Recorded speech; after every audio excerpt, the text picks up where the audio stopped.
Assalamualaikum warahmatullahi wabarakatuh. Perkenalkan, nama saya Arin Matlutiyah dari Prodi Pendidikan Biologi UIN Wali Songo. Nah, pada video kali ini kita akan belajar mengenai mitosis melalui video animasi 3 dimensi. Mitosis. Pada video kali ini kita akan belajar mengenai mitosis. Mitosis adalah proses pembelahan sel yang memungkinkan terjadinya regenerasi bagian-bagian tubuh.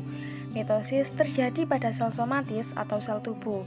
Pada mitosis terjadi pemisahan kromosom inti menjadi 2 inti anak yang identik. Tahapan mitosis dibedakan menjadi 4 fase utama: profase, metafase, anafase, dan juga telofase. Dan juga terdapat fase tambahan yang disebut sitokinesis yang terjadi setelah pembelahan inti lengkap.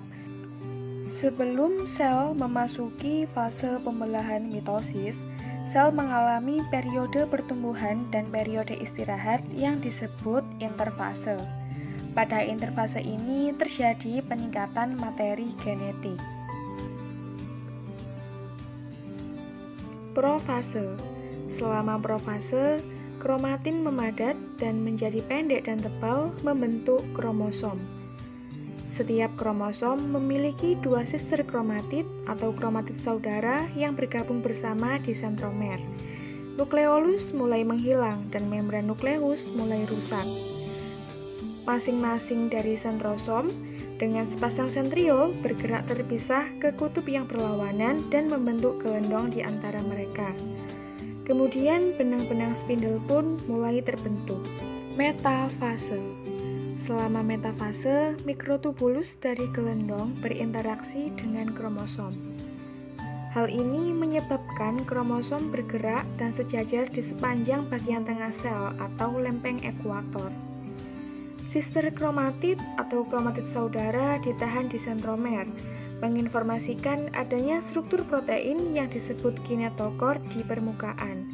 Kinetokor ini memegang kromosom dan menempelkannya pada gelendong. Anafase.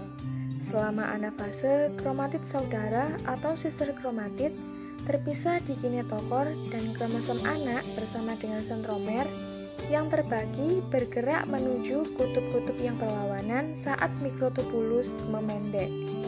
Kutub gelendong juga bergerak terpisah dan membantu memisahkan kromosom. Karena kromosom terpisah sepenuhnya menjadi 2 set, 1 di setiap kutub anafase dianggap selesai. Telofase. Selama telofase, kromosom anak sudah tiba di kutub dan mulai terjadi pelepasan kromatin. Pada fase ini juga mulai terbentuk kembali nukleus bersama dengan nukleolus yang memicu terbentuknya kembali membran nukleus. Sitokinesis. Sitokinesis adalah tahap di mana terjadinya pembagian sitoplasma. Pada sel hewan, suatu alur pembelahan pada membran plasma yang memperdalam dan membagi sitoplasma menjadi 2 sel anak, masing-masing berisi nukleus. Pada sel tumbuhan, pembentukan dinding sel baru dipacu di bagian tengah dari sel dengan membentuk pelat atau lempeng sel. Pelat sel terus tumbuh sampai membentuk dinding sel hingga sel membelah menjadi 2 sel anakan. Nah, itu tadi video yang telah kita saksikan. Dapat kita simpulkan bahwa mitosis merupakan proses pemisahan kromosom menjadi 2 anak inti. Untuk tahapan mitosis sendiri dibedakan menjadi 4 tahap. Yang pertama ada profase, yang kedua ada metafase, yang ketiga ada anafase, dan yang keempat ada telofase.